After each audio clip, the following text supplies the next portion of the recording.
कुछ कौमी खबरों की तरफ लिए चलते हैं। आपको बताते हैं कि भारत और चीन के दरमियान आने वाले दिनों के अंदर लाइन ऑफ एक्चुअल कंट्रोल पर हो सकता है कि हालात और भी कशीदा हों, क्योंकि दोनों ममालिक की तरफ से मुख्तलिफ बयानात सामने आ रहे हैं। और ये बयान उस वक्त सामने आया जब गुज़श्ता दिनों हमने आपको कहा था कि LAC पर पेंगोंग त्सू के करीब चीन की जानिब से एक पुल तामीर किया जा रहा है और इस बीच अब इसकी वजाहत भारत सरकार की जानिब से भी कर दी गई है। और एक नहीं बल्कि दो ऐसे पुल हैं जो चीन की जानिब से पेंगोंग के इस इलाके के अंदर, जिसे भारत की तरफ से कहा गया कि काबिज इलाके के अंदर चीन की तरफ से इस तरह की कार्रवाई अंजाम दी जा रही है और मौजूदा सूरत हाल पर गहरी नज़र है। लेकिन LAC पर हालात और भी कशीदा होने के आसार नजर आ रहे हैं, चूंकि दोनों की जानिब से इस हिस्से में जहां पर तकरीबन 1960-62 के बाद से सूरत हाल इसी तरीके से रही है, चीन अब जाकर तामीरात को अंजाम दे रहा है, एक पुल बनाया जा रहा है। और इस बीच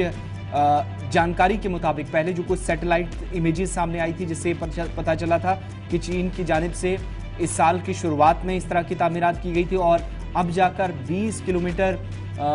मशरकी हिस्से के अंदर लद्दाख में, जहां पर पहले से तकरार काफ़ी ज़्यादा था दोनों के दरमियान, LAC के बहुत करीबी इलाके में जिसे भारत अपना हिस्सा मानता रहा है, वहां पर अब तक पेंगोंग लेक के करीब रसाई और भी आसान चीन की हो सकती है इन पुलों को अगर वो मुकम्मल कर लेता है। अगर पुल ये दोनों बन जाते हैं तो चीन को आवाजाही में और आसानी होगी, इस तरह की खबरें थी। और उसके बाद अब भारत सरकार की तरफ से भी कहा गया कि चीन की जानिब से जो कदम उठाया जा रहा है वो किसी भी कीमत पर कबूल नहीं है, जो मुआहदे हुए हैं उनकी खिलाफ वर्जी है और जो तामीराती सरगर्मियाँ अंजाम दी जा रही हैं वो उस मुआहदे की मुखालफत हैं, खिलाफ वर्जी हैं जो अब तक भारत और चीन की सरकारों के दरमियान होते रहे हैं। दोनों के दरमियान जो अब तक मुज़ाकराती अमल हुआ है उसके बावजूद भी कोई पॉजिटिव डेवलपमेंट नज़र नहीं आ रही है, जहां पर एक पुल की पेंगोंग त्सू झील के करीब तामीरात